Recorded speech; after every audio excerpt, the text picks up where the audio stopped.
പൊതുജനത്തിന് സൗജന്യമായി വൈഫൈ ഏർപ്പെടുത്തിയ കേരളത്തിലെ ആദ്യ പഞ്ചായത്ത് ഇരവിപേരൂർ. കേരളത്തിലെ ഏറ്റവും ചെറിയ ജില്ല ആലപ്പുഴ. കേരള കൃഷി വകുപ്പിന് കീഴിലുള്ള സംസ്ഥാന കീട നിരീക്ഷണ കേന്ദ്രം Kerala centre for pest management സ്ഥിതി ചെയ്യുന്നത് ആലപ്പുഴ. കേരളത്തിലെ ആദ്യ സ്പൈസസ് പാർക്ക് പുറ്റടി, ഇടുക്കി. കേരളത്തിൻ്റെ വ്യാവസായിക തലസ്ഥാനം എറണാകുളം. കേരളത്തിൽ ഏറ്റവും കൂടുതൽ മുനിസിപ്പാലിറ്റികളുള്ള ജില്ല എറണാകുളം. കേരള ആരോഗ്യ സർവകലാശാല സ്ഥിതി ചെയ്യുന്നത് തൃശ്ശൂർ.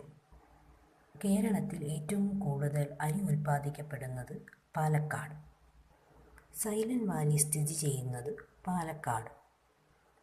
കേരളത്തിൽ ഏറ്റവും കൂടുതൽ ജനസംഖ്യയുള്ളത് മലപ്പുറം.